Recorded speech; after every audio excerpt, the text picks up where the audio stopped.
En ce jeudi, on vous fait le point sur l'actualité, bien évidemment, de la région des Hauts-de-France. Vous retrouvez juste après les prévisions météo sur la région. Toujours beaucoup de pluie, malheureusement. Des nuages bas qui apportent cette humidité. Et puis, les informations locales, cette fois-ci, ce sera dans le prochain quart d'heure. Mais pour l'heure, on se concentre sur l'actualité régionale et même nationale, car les hommages se poursuivent après l'annonce ce midi de la mort de Jacques Chirac. Le président est décédé à l'aube de ses 87 ans. Depuis quelques années, ses apparitions publiques se faisaient rares en raison de son état de santé dégradé. La maire de Lille, Martine Aubry, a évoqué une grande tristesse. Elle salue un homme qui aimait la vie et qui aimait les gens.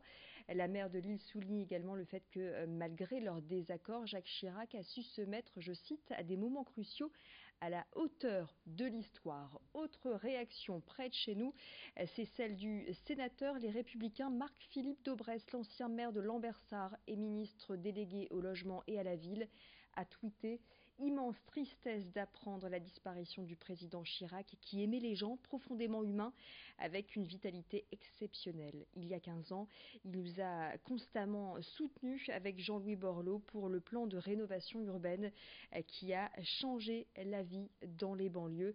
Je propose d'écouter le sénateur du Nord, Marc-Philippe Daubresse, que nous avons contacté par téléphone.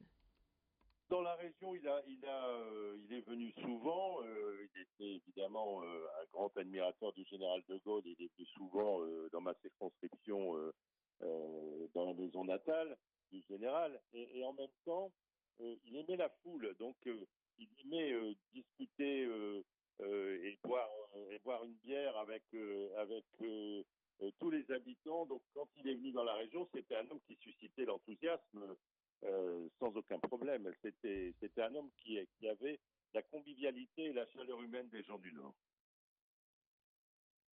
Allez, je vous propose de revenir sur les journées du patrimoine. C'était le week-end dernier, certes, mais retour sur une visite assez rare pour être soulignée. Cela faisait plus de 10 ans que l'usine Coca-Cola de Sox n'avait pas ouvert ses portes à des caméras. Et à l'occasion de ces journées du patrimoine, ces choses faites, la marque américaine avait lancé l'idée d'une visite et a vu affluer 2000 candidatures. Après un tirage au sort, 4 groupes de 25 personnes ont pu suivre la chaîne de production de la fameuse boisson gazeuse et ont pu goûter aux autres produits qui sortent du principal site de production en Europe du Nord. La marque fête son centenaire cette année et l'usine de Flandre est également trentenaire en 2019. Plus de 400 personnes y travaillent et produisent chaque jour pas moins de 5 millions de canettes et de bouteilles. Explication sur place à Sox. Bon, on leur montre nos lignes de production, que ça va super vite, que c'est impressionnant, que c'est des beaux métiers. C'est pas toujours comme les gens imaginent. L'industrie, c'est un univers qui est peu connu, qui est pas toujours valorisé, je trouve. Et pourtant, c'est technique, ça va vite, ça change souvent. C'est pas routinier, donc voilà, c'est le plaisir de montrer ça, que la technologie, elle est intéressante, qu'il y a de l'innovation. Un nordiste fait partie des 10 finalistes de la Coupe de France des fleuristes. Kevin Brandt, fleuriste à Ronques. Sa vocation pour les fleurs l'a poussé vers un BTS production horticole. Devenu par la suite formateur, il souhaite aujourd'hui mettre en valeur son métier et surtout valoriser le côté artistique de la profession. Du 4 au 7 octobre à Tours, il devra participer à 9 épreuves dignes du grand pâtissier ou bien de Top Chef. Si le nordiste gagne ce concours, il pourrait se voir ouvrir les portes du concours du plus grand ouvrier de France. Rémi Desremeaux l'a rencontré.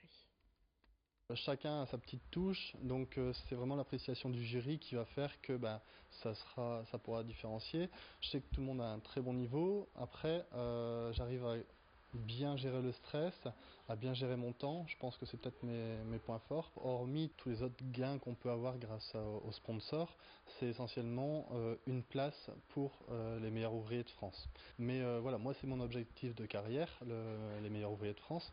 Donc on verra bien si c'est là, mais dans tous les cas, on va tout faire pour pouvoir y arriver. Et donc si on peut gagner ce concours-là pour accéder à l'autre, ça motive encore plus, hein, carrément.